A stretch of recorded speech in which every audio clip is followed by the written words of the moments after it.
कहते हैं हमारी ही दुनिया में ना जाने कितनी दुनियाएं और बसती है, मगर इंसान सिर्फ उसे ही मानता है जिसे वो देख सकता है। काली अमावस की रात थी। चारों ओर सिवाय हवाएं और शोर के अलावा कुछ भी नहीं था। राजन को आज घर लौटने में देर हो गई थी। रात के सन्नाटे को वो अपनी साइकिल से चीरता हुआ चला जा रहा था। वो गांव की नदी तक पहुंचा ही था कि तभी उसे नदी के पास एक काला साया दिखाई दिया जो नदी के किनारे पानी को घूरे जा रहा था। इतनी रात को नदी के पास देखकर राजन के ना जाने क्यों रोंगटे खड़े हो गए। उसे ऐसा महसूस हुआ मानो उसके पैर साइकिल के पैडल पर जम गए हो। राजन कपकपाते हुए होठों से बोला, कौन है वहां पर? राजन ने इतना बोला ही था कि अचानक वो साया बिजली की रफ्तार से दौड़ता हुआ राजन के नजदीक आ गया। राजन की नजर जैसे ही उस साये पर पड़ी, उसके हलक से एक भयानक चीख निकल गई। इस घटना के 1 महीने बाद अर्जुन का सारा ध्यान ड्राइविंग पर था। उसकी पत्नी शिखा कार में ड्राइविंग सीट के बगल में बैठी हुई एक मैगजीन पढ़ रही थी। शिखा ने मैगजीन रखकर अर्जुन की ओर देखकर कहा, और कितनी दूर रह गया है तुम्हारा गांव अर्जुन? बस थोड़ी दूर रह गया है, आधे घंटे में हम पहुंच जाएंगे। तुम्हारे चेहरे पर इतनी टेंशन क्यों है? टेंशन क्यों नहीं होगी शिखा, मैंने अपनी माँ को बगैर बताए तुमसे लंदन में शादी जो कर ली। पता नहीं माँ तुम्हें देखकर कैसे रिएक्ट करेगी। डोंट वरी अर्जुन, मुझ पर भरोसा रखो। तुम्हारी माँ को मनाने की जिम्मेदारी मेरी है। आई होप शिखा ऐसा ही हो। यकीन मानो अगर ऐसा हुआ ना तो मेरे ऊपर से एक बहुत बड़ा बोझ उतर जाएगा। अब मुस्कुरा भी दो यार। अच्छा, तुम बता रहे थे कि गांव में तुम्हारी बहुत बड़ी हवेली बनी हुई है, कुछ बताओ ना अपनी हवेली के बारे में। अरे 15 मिनट में हम वैसे भी पहुंचने वाले हैं, तुम खुद देख लेना। कुछ ही देर में अर्जुन अपने गांव वीरपुर अपनी हवेली में खड़ा हुआ था। अर्जुन की मां अर्चना देवी अर्जुन के स्वागत के लिए हवेली के बाहर खड़ी हुई थी। अर्जुन ने दौड़कर अपनी मां के पैर छुए और डरते हुए बोला, ये शिखा है मां, मेरी पत्नी। हम दोनों ने लंदन में शादी कर ली। अर्जुन की बात सुनकर अर्चना देवी मुस्कुराकर बोली, कोई बात नहीं बेटा, एक ना एक दिन तो तुझे शादी करनी ही थी। इतना बोलकर अर्चना ने अपनी बहू को गले लगा लिया और वो अंदर आने का इशारा करती हुई वहां से चली गई। अर्जुन को अपनी मां का ये बिहेवियर देखकर बहुत ज्यादा हैरत हुई। उसे उसकी मां इस बार बहुत बदली हुई सी लगी। अर्जुन पूरे 10 साल बाद लंदन से आया था। अर्जुन उन्हीं ख्यालों में खोया हुआ था कि उसके कानों में उसकी पत्नी शिखा की आवाज टकराई। अब क्या बाहर ही खड़े रहने का इरादा है क्या? अंदर नहीं चलोगे? कौन से ख्यालों में गुम हो गए? मुझे लगा था माँ को मेरी शादी के बारे में जानकर बुरा लगेगा, मगर माँ को तो जैसे कोई फर्क ही नहीं पड़ा। अजीब आदमी हो, ये तो अच्छी बात है। मुझे मेहनत करने की जरूरत ही नहीं पड़ी। चलो अब अंदर भी चलो। अर्जुन और शिखा अंदर की ओर चले गए। अर्जुन ने देखा कि उसकी हवेली में सन्नाटा पसरा हुआ था।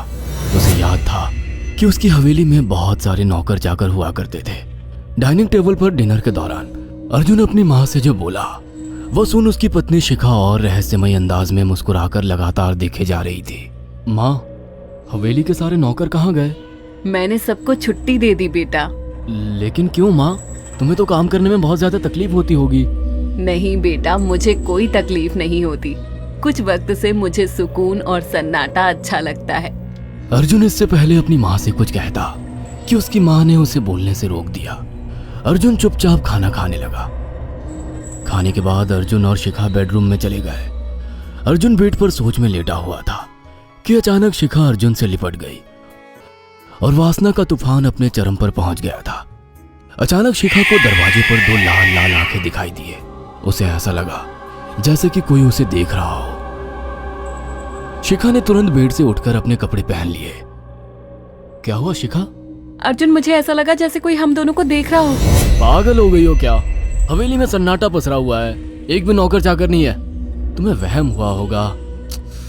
तुमने तो सारा मूड खराब कर दिया शिखा, अब सो जाओ।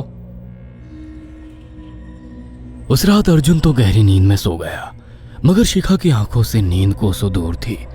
अगली सुबह शिखा जल्दी उठकर किचन की ओर चली गई, मगर उसने देखा कि उसकी सास अर्चना नाश्ता तैयार कर चुकी थी।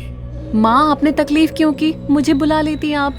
शिखा की बात सुनकर उसकी सास अजीब से अंदाज में शिखा की ओर देखने लगी। उनके देखने के अंदाज में पता नहीं ऐसा क्या था कि शिखा को अपने रोंगटे खड़े होते हुए महसूस हुए। अर्चना धीरे धीरे करीब कदमों से शिखा के करीब आकर बोली, कोई बात नहीं बेटी, तुम्हें अब यहीं रहना है। तुम सिर्फ मेरे बेटे के साथ प्यार से रहो और जल्दी से मुझे एक पोता दे दो। काम की चिंता मत करो, वो सब मैं कर लूंगी। कुछ ही दिनों के बाद अर्चना गर्भवती हो गई।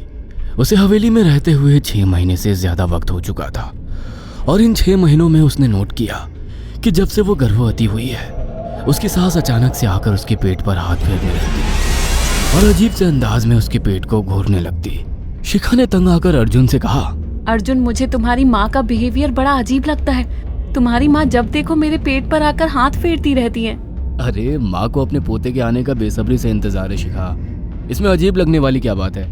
मैं तुम्हें कैसे समझाऊं? मैंने माँ की आंखों में एक अजीब सी चमक देखी है। कैसी चमक? शिखा के मुंह से अचानक से एक अल्फाज निकल गया, जैसे किसी डायन की आंखों में होती है। शिखा की बात सुनकर अर्जुन का गुस्सा 7वें आसमान पर पहुंच गया। वो गुस्से से चीखते हुए बोला, खबरदार शिखा, आगे एक शब्द मेरी माँ के खिलाफ मत निकालना, नहीं तो मुझसे बुरा कोई नहीं होगा। तुम्हें शर्म आनी चाहिए शिखा। जब से तुम यहाँ पर आई हो तब से मेरी माँ तुम्हारी कितनी चिंता करती है। वह तुम्हें समय से खुद नाश्ता बनाकर देती है, खाना देती है, यहाँ तक कि हवेली की साफ सफाई भी वो अकेली करती है। क्या बोलूं अब तुमसे, शर्म आती है मुझे तुम्हें अपनी पत्नी कहते हुए। इतना कहकर अर्जुन गुस्से से कमरे से निकल गया। शिखा अर्जुन से बहुत कुछ कहना चाहती थी मगर कह नहीं पाई। उसने महसूस किया था कि चाहे कितनी भी तेज आंधी और तूफान आए, मगर हवेली के अंदर धूल की एक परत तक नहीं जमती थी और दिन ब दिन अर्चना के चेहरे की झुर्रियां कम होती जा रही थी। ऐसा लगता था मानो वो जवान हो रही हो। शिखा के अब 9 महीने कंप्लीट हो चुके थे और एक रात अचानक उसे प्रेगनेंसी पेन होने लगे। वो दर्द से तड़पने लगी। ये देखकर अर्जुन घबरा गया। वो दौड़ा दौड़ा माँ को बुलाकर लाया और बोला, माँ, हमें तुरंत शिखा को किसी अच्छे हॉस्पिटल में एडमिट कराना होगा। अर्जुन ने देखा कि उसकी माँ ने उसकी बात को सुना ही नहीं। वो तो बस शिखा के गर्भ की ओर आंखें फाड़ फाड़ कर देखी जा रही थी। अर्जुन एक बार चिल्लाकर कहा, माँ, हमें शिखा को इसी वक्त हॉस्पिटल में एडमिट कराना होगा। नहीं, शिखा की डिलीवरी हॉस्पिटल में नहीं, इसी हवेली में होगी। लेकिन इस हवेली में आपके और मेरे अलावा कोई नहीं है। तभी शिखा दर्द से तड़पने लगी। अर्चना ने अपने बेटे को धक्के देकर कमरे से बाहर निकाल दिया और दरवाजा बंद कर लिया। अर्जुन हक्का बक्का रह गया। अर्जुन दौड़ता हुआ गांव की ओर गया। उसने देखा कि गांव में एक पेड़ के नीचे गांव के सभी बुजुर्ग इकट्ठे थे। उनके हाथों में जलती हुई मशालें थीं। अर्जुन उनके पास पहुंच गया और बोला, मेरी मदद कीजिए, मेरी बीवी को प्रेगनेंसी दर्द हो रहे हैं। आप प्लीज किसी दाई को बुला लीजिए, जितना पैसा चाहिए देने को मैं तैयार हूँ। तभी उसके कानों में गांव के सरपंच की आवाज टकराई, बेवकूफ लड़के, तू अपनी बीवी को एक डायन के यहाँ पर मरने के लिए छोड़ आया। क्या कहना चाहते हैं आप? आप जानते हैं आप क्या कह रहे हैं? वही जो तू सुन रहा है। तेरी माँ एक डायन है। इन गांव वालों के हाथों में जो मशाले देख रहा है ना, हम तेरी ही हवेली में आग लगाने जा रहे थे। तेरी माँ ने इस गांव में ना जाने कितने नौजवानों को मार कर खाया है। तेरी माँ एक डायन है। लगता है आपका दिमाग खराब हो गया है। आप जानते भी हैं मैं कौन हूँ? हाँ, मैं जानता हूँ। तू ठाकुर धीरेन्द्र प्रताप का बेटा है। तेरे पिता को शक हो गया था कि तेरी माँ एक डायन है, इसीलिए उन्होंने तुझे हमेशा उससे दूर रखा। पहले तेरी माँ ने तेरे पिता को मारा और धीरे धीरे करके वह हवेली के सारे नौकरों को मार कर खा गई और फिर गांव वालों को भी मारने लगी। और अब तो तेरे होने वाले बच्चे को खाएगी, क्योंकि डायन को नवजात शिशु का मांस खाना बहुत पसंद होता है। अगर मेरी बात पर यकीन नहीं है तो चलकर मेरे साथ तो खुद अपनी आंखों से देख ले। इतना कहकर सरपंच अर्जुन को लेकर हवेली की ओर चल पड़ा। उसके पीछे कई लोग थे जो जलती मशाले पकड़े हुए थे। हवेली के अंदर घुसकर उन्होंने उस कमरे के दरवाजे को तोड़ दिया जहाँ पर शिखा थी। कमरे का मंजर देखकर अर्जुन के रोंगटे खड़े हो गए। उसने देखा कि उसकी माँ एक बेहद भयानक रूप में उसके बच्चे का मांस खा रही थी और उसकी पत्नी शिखा फर्श पर मरी हुई पड़ी थी और पूरा फर्श खून से लाल था। अर्जुन को अपनी आंखों पर यकीन नहीं आ रहा था कि तभी उसकी माँ उसके ऊपर झपटी।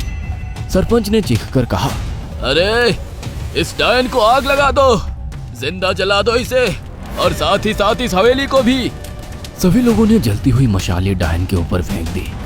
देखते ही देखते डायन दर्द से चीखने और चिल्लाने लगी और कुछ ही देर में वो जलकर राख हो गई। हवेली में आग लगते ही सभी लोग अर्जुन को खींचकर बाहर ले आए।